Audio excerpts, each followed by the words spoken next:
iHeartRadio presents Podversations, a weekly discussion with the biggest names and influencers in podcasting. Hello and welcome to another conversation as part of our iHeartPodcast speaker series. Always good to be with you. I'm Will Pearson, president of iHeartPodcast. As you know, each week we like to get together with one of our favorite podcasters and talk about what's happening in the world around them, why they started their podcast, what's to be expected in their podcast. And I'm really excited for today's conversation. It's a very different podcast than anything else we do. We knew we wanted to launch a podcast in the intimacy, the relationship, the sex space, and we needed to find just the right person to help us do this. So we rebooted Intimate Knowledge, which was already a fantastic podcast, and brought on Meghan King to be the host of this. Her honesty, her intelligence, her willingness to talk about just about anything was what made her the perfect host for this podcast. So Meghan, thanks for joining us today. Thanks for having me, Will. Happy to be here. All right. By the way, I know I said this before we hopped on, but I love the hat. I'm so glad that you decided on the hat. Well, thank you so much. Yeah, you know what? It's fall, y'all. It's fall, y'all. That registers. So, well, I know we talked about this at the very top. Most of the audience would know you originally from Real Housewives of Orange County, and then we got to know you as we started talking about this podcast. I think one of the things that's probably most different or interesting for someone who has been on a show like that is your life is forever changed, right? There's never a truly private moment from that day on where it feels like every move you make, everything that you do is covered in the press in some way. I guess I could ask you the generic question of what is that like, but maybe just thinking about it a little bit differently. Is it what you expected, or did you have any idea that it would change your life as much as it has in terms of every move you make being covered in the press? I think the short answer is no, I didn't know. But I think the longer answer is I hoped so. And the reason being is I'm strategic for the most part about the way I do things. And I only do things that I love, that really are authentic to me and make me feel like I'm promoting just the truest person that I can be. And so when I went on the Real Housewives, I thought to myself, okay, I have some sort of platform here. I don't know what it is, but I know I want to turn it into something. What it turned into was, like you said, promoting my life. I'm not private citizen anymore. I'm very public. But in addition to that, I ended up going through a tumultuous breakup, divorce. Everything was out in the media in that way. Never expected that. So the way that I handled that was trying to turn lemons into lemonade. And I think that's something that I've done very well. And so the longer answer is here we are. And I've been off of the Real Housewives of Orange County for now 5 years, and I still have a presence. Here I am talking to you. We have Intimate Knowledge with iHeartRadio. It's an excellent podcast that's going into territory that you said it's a new sexual territory from a woman's perspective. And that's something that I think was not, I wasn't thought of as that type of individual. And so I love being able to still be authentically myself in a way that kind of pushes the limits a little bit more than I would have ever considered 7 years ago when I started being a public figure. Mm-hmm. And when you say you weren't thought of as that type of person, what do you mean by that? So I think that my image was like kind of a wholesome rule follower. I'm from the Midwest. I grew up in a large, very traditional Catholic family, and I still am all of those things. As I talk to you, I'm sitting in my home in St. Louis, Missouri, and I'm all of those things, but there's more to it. And I love talking about sex. I love having sex. I love dating. I'm a single mother who's I'm doing the best I can. I'm a very involved mother to my 3 little kids, but at the same time, I'm still me. I'm still an individual. And I think that's the surprising part. When I go on this podcast and I talk about sex in a free way, that is not something that people are expecting from this buttoned up Midwestern girl. But I'm also a human. And I think that's what I'm trying to bring out in my listeners, that you relate to me because you're normal. You're a regular person just like me. And because we're regular people, we have needs and desires that have otherwise not been talked about. And here we are talking about them. Normalizing it. Yeah. No, I think it's fantastic. I mean, did it take you a minute to get used to sort of being completely open about these subjects, or did you find from the very beginning you were ready to jump in and start talking about any of it? It took me a minute. I mean, I'm still human, right? But and it took me a couple cocktails the first time I really, got into the dirty details of some of my sex life escapades. But I mean, at the end of the day, what I found out was no one really cares. No one's judging me. No one really cares. What they care about is that I'm talking about it. And I was just at a family photo shoot yesterday for holiday cards, and a woman was there with her cute little buttoned up family. And she says to me, "I love your podcast."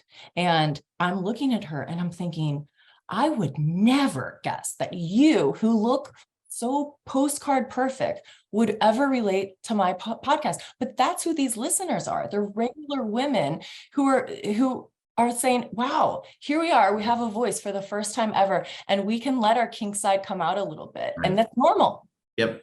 Yeah. You've used that word, which I think is really helpful for people to understand it, to normalize this, to know this is as relevant for a mom, like you said, that's just raising their kids in the suburbs as it is to, a single woman in the city, whatever it may be, like it is a podcast for everybody. Do you think about a certain audience when you're creating every episode?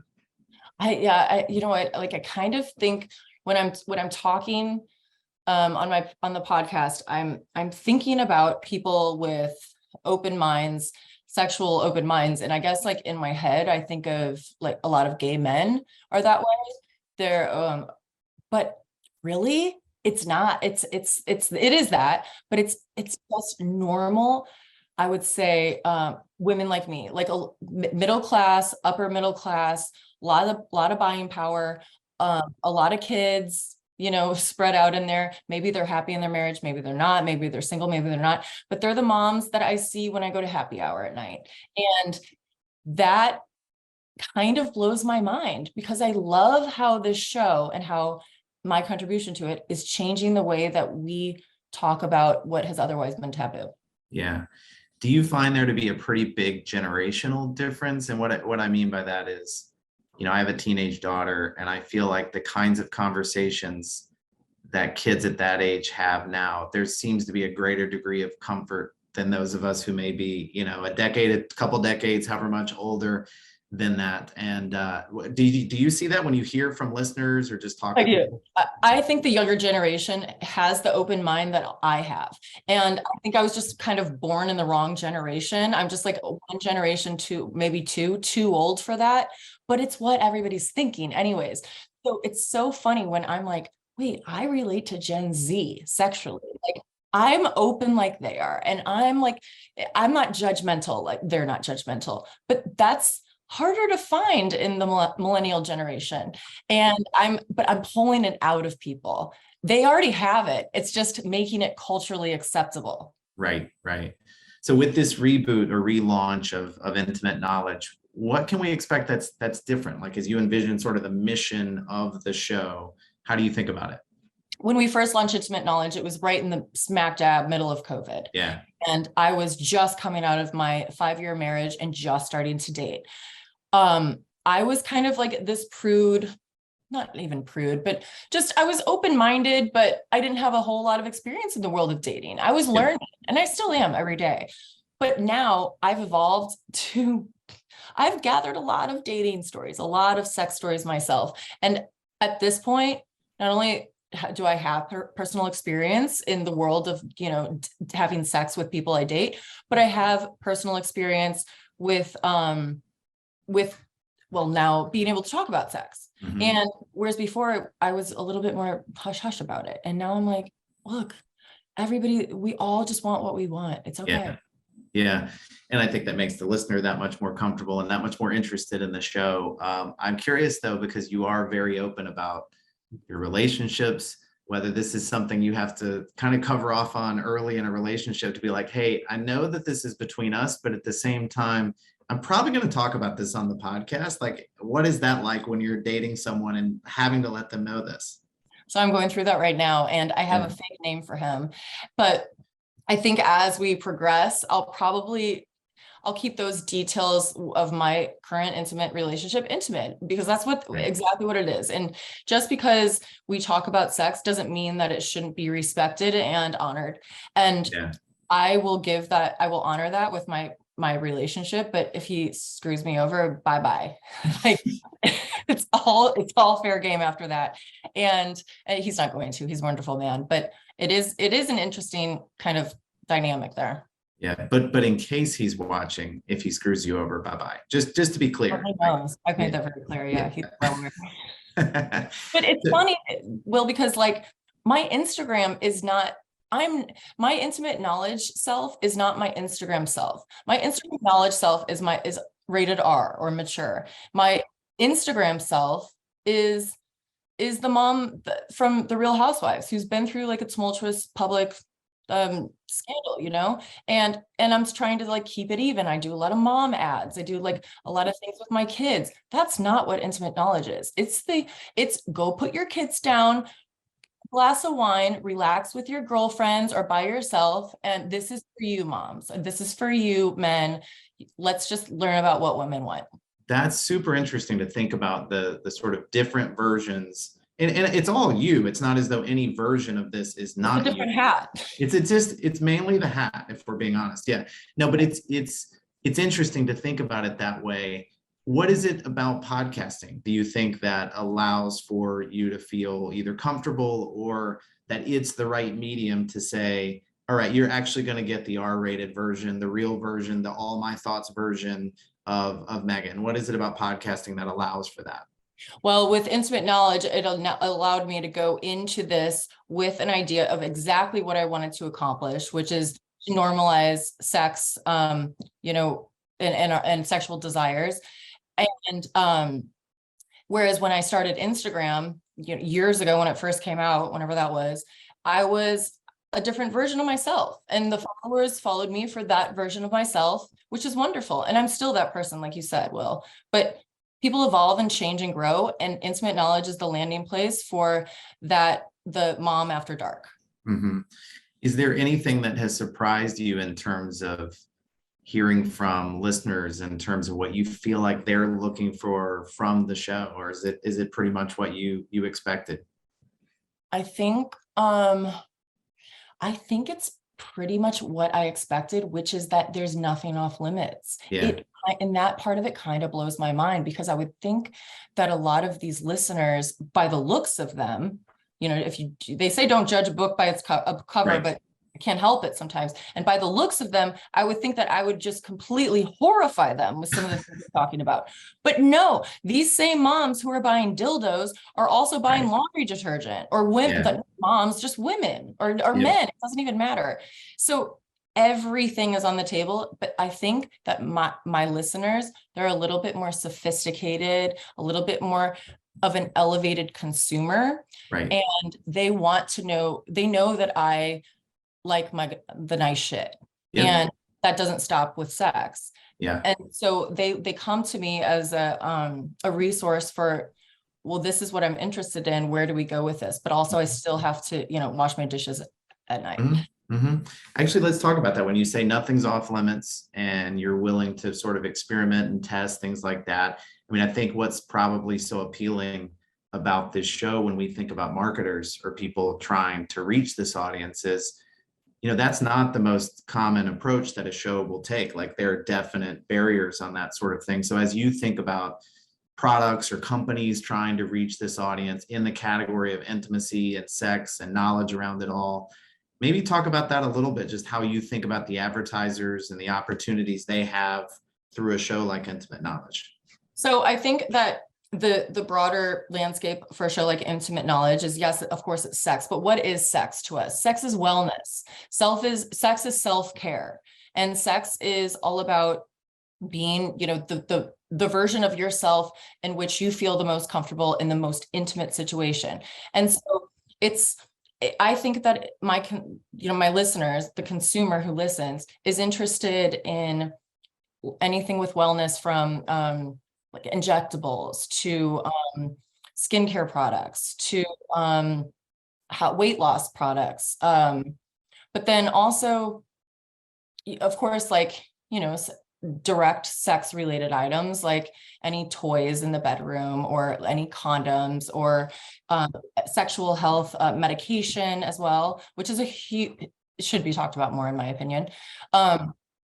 So that of course, but then like there's vitamins, there's workout, there's but then it's just, well, what can you wear? Can you wear, is there lingerie? Well, what about underwear? I mean, what about like, it's literally everything that anyone needs as you go about your life.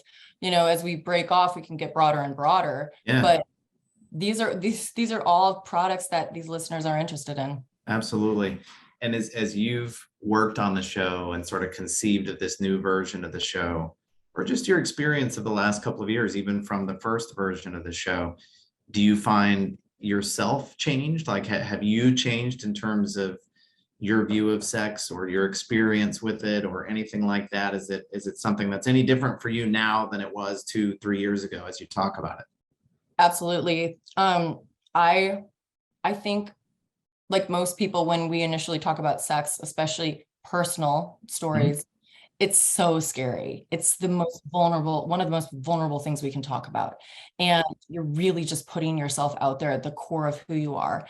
But what I've realized is no one cares. No one cares to judge. They care to learn, because they also need to explore within themselves. They're living vicariously through me telling my own set of stories, and they are not judging me. And the freedom that I feel within that is spectacular. And I love being able to share that with the listeners. Yeah, that's incredible. And I'm sure it'd be interesting to hear from the listeners. Yeah. Is there anything that you want to do with the show that, you know, obviously you're just getting started with it in this new iteration? Is there anything you want to do with the show that you haven't been able to do just yet?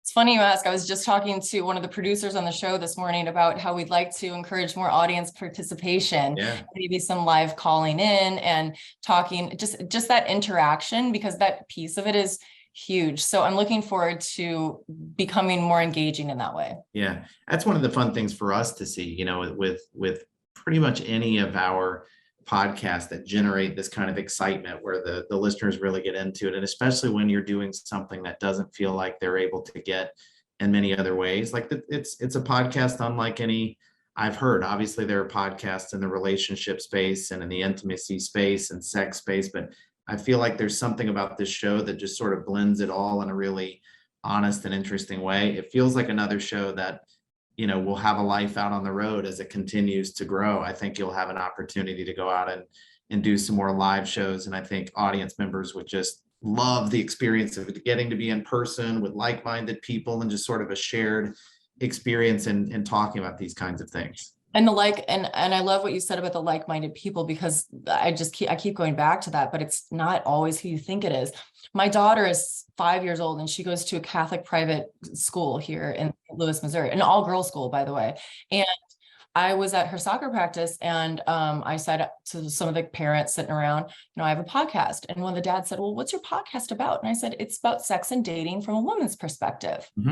With a big smile after that, like, how's this going to go at this private Catholic school? And I'm like the only single mom. And he said, oh, well, that's cool. Can you tell my wife to listen to it? And like that right there just bottles up the reaction of who this listener is and who and what they want from the show. Just normal people seeking a little kink in our lives. Yeah, absolutely. Well, it's a really fun and interesting, and like I said, honest podcast. We are thrilled to have you as part of the network for creating such a great show, and excited for more people to discover it. Anything else you want to share about Intimate Knowledge or sort of your vision for it in the future? I mean, I would love people to give me feedback. What do they want to hear more of? What can I add to the show? Where would they like to see me? Just any constructive or otherwise feedback is just always so welcome. Yeah, that's awesome. Well, I appreciate you bringing it to the world. It's a great show, and for opening up for people to let them know what's really going on in everybody's mind. So Meghan, great to talk to you as always. If you haven't checked it out already, please do check out Intimate Knowledge. It's a terrific podcast. Thank you all for being with us again today, and we look forward to seeing you again next week. Thanks, Will.